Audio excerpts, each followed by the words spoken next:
Daily के top 10 current affairs के साथ हम आपके बीच में उपस्थित हैं और बहुत बहुत स्वागत करते हैं हम अपने जीएस जर्नी चैनल में। आज हम आपके बीच में 10 सवालों के साथ जो आए हैं, उसका पहला सवाल आपके बीच में है स्क्रीन पे। हाल ही में मेधा इंजीनियरिंग कहाँ भारत का पहला, यानी मेधा इंजीनियरिंग भारत का पहला कहाँ पर प्राइवेट ऑयल रिजर्व बनाएगी। Private oil reserve Gujarat, Rajasthan, Karnataka, इसमें से कर्नाटक में बनाएगी, यानी कर्नाटक में बनाने जा रही है मेधा इंजीनियरिंग भारत का पहला प्राइवेट ऑयल रिजर्व, यानी निजी ऑयल रिजर्व बनाने जा रही है। एक नज़र थोड़ा सा हम डालते हैं कर्नाटक और यह मेधा ऑयल निजी जो मेधा ऑयल इंजीनियरिंग है इसके ऊपर। देखिए, मेधा इंजीनियरिंग को कर्नाटक के पादूर में यह जगह दिया गया है जहां वो अपना इस जो निजी सेक्टर का जो उनका पहला होगा उसका वह शुरू करेंगे। निजी रणनीतिक पेट्रोलियम भंडार के निर्माण और प्रबंधन के लिए यह दिया गया है। कुल 5700 करोड़ रुपए का ठेका इनको मिला है। कर्नाटक पर अगर हम बात करते हैं, कर्नाटक पर नज़र डालते हैं तो कर्नाटक राज्य की राजधानी बेंगलुरु है। इसमें इसके वर्तमान सीएम सिद्धारमैया है और राज्यपाल इसके थावर चंद गहलोत हैं। थावर चंद गहलोत इसके वर्तमान में राज्यपाल हैं। लोकसभा में कर्नाटक से 28 सदस्य सीट हैं और राज्यसभा के सीट की संख्या है 12। वहीं राज्य विधानसभा की अगर हम उसके आकार पर नजर डालें तो राज्य विधानसभा में 224 सीट हैं, अर्थात 224 सीटों वाली राज्य विधानसभा है। और जिस कारण से कर्नाटक अभी हाल में चर्चा में रहा है, तो आपको जैसा कि जानकारी होगा कि यहाँ सबसे अधिक हाथी मिलता है इस राज्य में। इसके अलावा कर्नाटक सरकार ने भूजल निकासी शुल्क लगाने की घोषणा की है, यानी जमीन से आप जो जल निकालते हैं इसके लिए शुल्क की घोषणा कर्नाटक सरकार के द्वारा की गई है। उसके बाद उबर ने बाइक डायरेक्ट के नाम से उबर, जैसा कि आप जानते होंगे, ये टैक्सी सेवा देने का कार्य करने वाली कंपनी है और कर्नाटक में बाइक डायरेक्ट के नाम से टैक्सी सेवा शुरू की है। अगर आपसे ये पूछा जाए कि कर्नाटक में उबर ने किस नाम से टैक्सी सेवा की शुरुआत की है, तो बाइक डायरेक्ट के नाम से टैक्सी सेवा की शुरुआत की है। कर्नाटक 78वीं सीनियर राष्ट्रीय एथलेटिक्स चैंपियनशिप की जो स्पर्धा हुई, यानी भारत में जो यह सीनियर राष्ट्रीय एथलेटिक्स चैंपियनशिप 78वीं संस्करण जो आयोजित अभी हाल में हुआ, उसमें पदक तालिका में शीर्ष पर रहा। कर्नाटक पदक तालिका में शीर्ष पर रहा है। उसके बाद देखिए, एक बहुत ये जो है जो ध्यान देने योग्य बात है, कर्नाटक की बेंगलुरु की एक छात्रा है रोमोना परेरा ने 170 घंटे लगातार भरतनाट्यम नृत्य करके एक विश्व कीर्तिमान स्थापित कर दिया है। तो बेंगलुरु की छात्रा रोमोना परेरा बहुत बड़ा ही कह सकते हैं कि सुर्खियों में रही है, क्योंकि इसने बहुत बड़े कारनामे को अंजाम दिया जब 170 घंटे तक लगातार भरतनाट्यम करके विश्व कीर्तिमान बनाया। अगला सवाल हमारे लिए है आज का दूसरा सवाल। हाल ही में भारत ने विश्व स्तरीय एलुपोर्ट्स के निर्माण के लिए किसके साथ साझेदारी की है?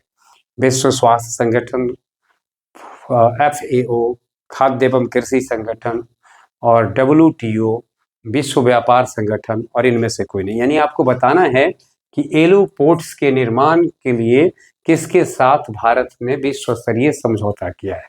इसका सही आंसर है FAO, खाद्य एवं कृषि संगठन के द्वारा भारत ने यह समझौता किया है। FAO खाद्य एवं कृषि संगठन UNO की एक इकाई है जिसकी स्थापना की बात अगर हम देखेंगे तो 16 अक्टूबर 1945 ईस्वी को स्थापित हुआ और आरंभ में इसका मुख्यालय वाशिंगटन था, लेकिन 1991 से इसका मुख्यालय हो गया है रोम और इसके सदस्य देशों की वर्तमान में संख्या है 191। तो ध्यान में रखना है यूएनओ संयुक्त राष्ट्र संघ का एक इकाई है FAO, जिसकी स्थापना 16 अक्टूबर 1945 ईस्वी को, यानी संयुक्त राष्ट्र संघ की स्थापना से पूर्व इसकी स्थापना हुई थी और यह बाद में चल करके संयुक्त राष्ट्र संघ का इकाई बना। इसका आरंभिक मुख्यालय वाशिंगटन था, लेकिन वर्तमान में इसका मुख्यालय रोम है। 1991 से इसका मुख्यालय को रोम में कर दिया गया और इसके सदस्य देशों की संख्या 191 है। तो अगला सवाल हमारा है, हाल ही में पैरा एथलेटिक्स विश्व चैंपियनशिप 2025 का आयोजन कहाँ किया जाएगा? अभी देखिए इस सवाल में है कि कहाँ किया जाना है इसका। तो सबसे पहले तो ध्यान में रखना है टोक्यो, बीजिंग, नई दिल्ली, वाशिंगटन। यह पैरा एथलेटिक्स विश्व चैंपियनशिप 2025 का आयोजन भारत में हो रहा है। तो आप विकल्प से देख सकते हैं कि किस में होगा। तो नई दिल्ली में होने जा रहा है और नई दिल्ली में यह 27 सितंबर से 27 सितंबर से 5 अक्टूबर के मध्य होने वाला है। 27 सितंबर से 5 अक्टूबर 2025 तक यह होगा और इसकी यह मेजबानी तो समझ गया नई दिल्ली में, और यह जहां होगा वो जवाहर लाल नेहरू स्टेडियम, जवाहरलाल नेहरू स्टेडियम दिल्ली में यह आयोजित किया जाएगा। विश्व पैरा एथलेटिक्स विश्व चैंपियनशिप, पैरा एथलेटिक्स विश्व चैंपियनशिप का आयोजन 27 सितंबर से 5 अक्टूबर के मध्य दिल्ली में होने जा रहा है, जवाहरलाल नेहरू स्टेडियम में। और यह इस एथलेटिक्स स्पर्धा का 12वां संस्करण है। इससे पूर्व 11 हो चुके हैं। और चौथा सवाल आपके लिए है, हाल ही में किसे इंटरपोल एशियाई समिति में चुना गया है? इंटरपोल जो अंतर्राष्ट्रीय पुलिस संगठन है, इसके एशियाई कमेटी में से आपको बताना है कि निम्न में से किसको चुना गया है? नेपाल, भारत, पाकिस्तान, श्रीलंका, भूटान।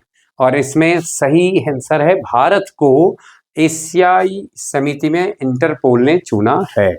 तो इस प्रकार से इंटरपोल की एशियाई समिति में भारत को चुना गया है। थोड़ा सा एक नज़र हम डालते हैं भारत के दृष्टिकोण से, जो अभी हाल में चर्चा में रहा है। तो हेनले पासपोर्ट सूचकांक अभी हाल में जारी हुआ और उसमें भारत का रैंक आया 77। ऐसा अभी हाल ही में जो हेनले पासपोर्ट सूचकांक जारी किया गया है उसमें प्रथम स्थान पर सिंगापुर, वहीं भारत का स्थान 77 रहा है। भारत ने का जो अभी हाल में रिपोर्ट देखे होंगे आप, तो उसमें साक्षरता दर 80.9% पहुंच गया है। भारत में रामसर स्थलों की संख्या 91 है। नम स्थल होता है नम भूमि, जिसकी संख्या 91 पहुंच गई है। और भारत में 18वां ब्रिक्स सम्मेलन प्रस्तावित है, यानी भारत में 18वां ब्रिक्स सम्मेलन का आयोजन किया जाएगा। विश्व प्रेस स्वतंत्रता सूचकांक 2025 में विश्व प्रेस स्वतंत्रता सूचकांक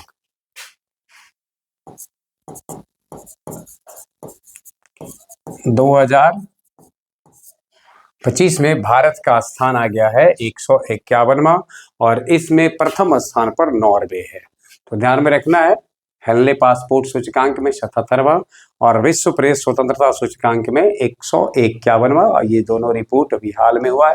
हालांकि बहुत जल्द हम आपके बीच में उपस्थित होंगे जब जितने भी महत्वपूर्ण सूचकांक हैं उसमें भारत की स्थिति क्या है और इसके साथ साथ पहले, दूसरे, तीसरे पर कौन से देश रहे हैं, इसको लेकर हम उपस्थित होंगे। फिलहाल 5वां सवाल हम देखते हैं, हाल ही में किसने अपनी कॉफी टेबल बुक का नाम क्या है?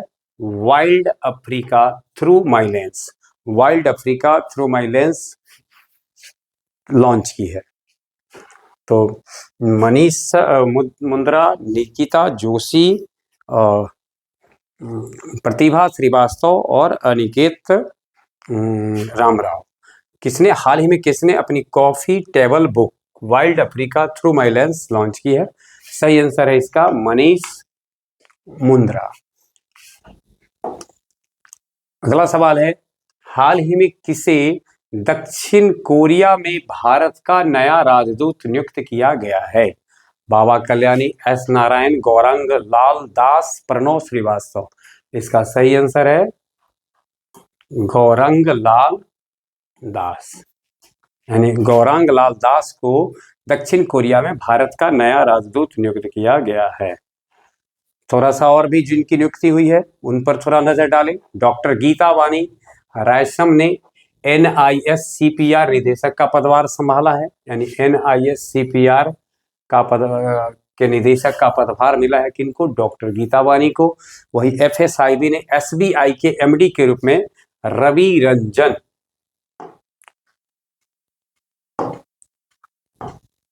रंजन के नाम की सिफारिश की है।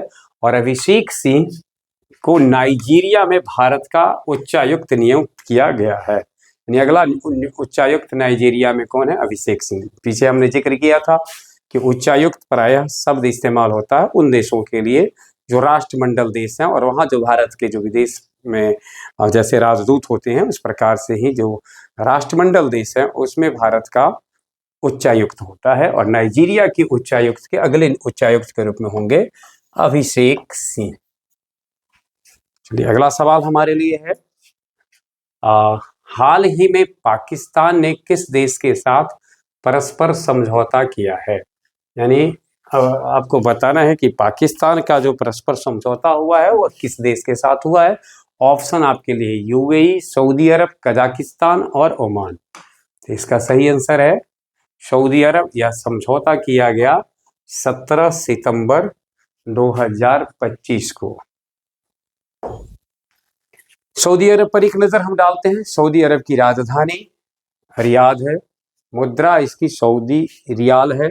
शाह इसके, यानी वहाँ जानते ही हो कि हम लोग कि वहाँ सम्राट हैं, शाह हैं, वहाँ के शाह हैं सलमान बिन अब्दुल्ला अजीज अल सऊद, और प्रधानमंत्री हैं मोहम्मद बिन सलमान अल सऊद। एक नज़र और डालते हैं सऊदी अरब जिस कारण से अभी हाल में चर्चा रहा है, तो इसने नुसुक उमरा सेवा शुरू की है। नुसुक उमरा सेवा को शुरू किया गया है सऊदी अरब में। और भारत, पाकिस्तान सहित 14 देशों पर वीजा सऊदी अरब ने बैन लगा दिया। बहुत ध्यान देने योग्य बात है, भारत पाकिस्तान सहित 14 देश के ऊपर सऊदी अरब ने फिलहाल वीजा पर क्या किया है? प्रतिबंध लगा दिया है। ठीक है, भारत ने सऊदी अरब की फार्म मादीन के साथ 5 साल का DAP उर्वरक समझौता किया है। तो एक प्रमुख उर्वरक जो DAP है उसके साथ भारत ने समझौता किया है मादीन के साथ। 5 साल का यह समझौता है। उसके बाद देखिए, भारत ने आभूषण व्यापार को बढ़ावा देने के लिए जिद्दा में सजेक्स 2025 का शुभारंभ किया। यानी सऊदी अरब के जिद्दा में सजेक्स 2025 का शुभारंभ किया गया है आभूषण व्यापार को बढ़ावा देने के लिए। अगला सवाल हमारे लिए है, कुल मिला के 8वां सवाल है आज का। 2025 में आयोजित होने वाले 10वें आयुर्वेद दिवस की मेजबानी कौन करेगा? यानी 10वें आयुर्वेद दिवस की मेजबानी कौन करेगा? विकल्प आपके लिए है केरल, उत्तर प्रदेश, गोवा और गुजरात। सही आंसर है इसका गोवा करने जा रहा है। गौरतलब हो कि यह आयोजन 23 यानी कि जो आयुर्वेद दिवस है, यह दिवस मनाया जाता है आयुर्वेद दिवस 23 सितंबर को। 23 सितंबर को मनाया जाता है। वर्ष 2016 से ऐसा 23 सितंबर को आयुर्वेद दिवस मनाया जा रहा है। और इस बार का थीम है Ayurveda for people and planet. Ayurveda for people and planet के नाम से इसको इस बार इसका थीम रखा गया है। इसकी चर्चा हम पीछे भी कर चुके हैं, अगर एक बार फिर से चर्चा कर दे। 23 सितंबर को यह दिवस मनाया जाता है। और जहाँ तक सवाल है 23 सितंबर का, तो 23 सितंबर को रामधारी दिनकर की जयंती भी है। इसके बाद हम देखते हैं 9वां सवाल हमारे लिए है, विश्व बैंक के public financial asset management PFAM programme में चुने जाने वाले पहले भारतीय कौन हैं? श्री विवेकानंद गुप्ता, रघुराम राजन, अरविंद सुब्रमण्यम, शक्तिकांत दास। यानी public financial asset management PFAM programme में चुने जाने वाले पहले भारतीय हैं श्री विवेकानंद गुप्ता।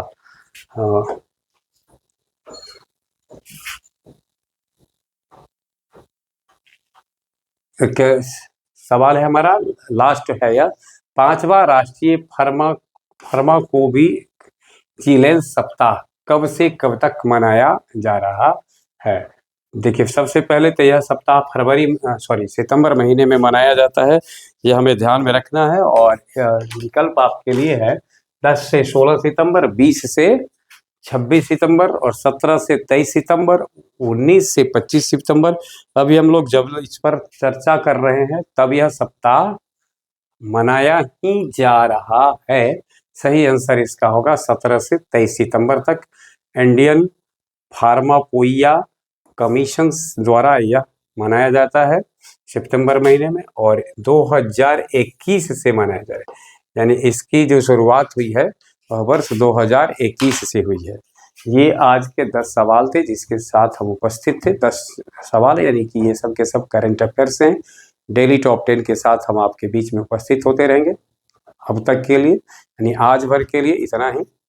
बहुत बहुत धन्यवाद।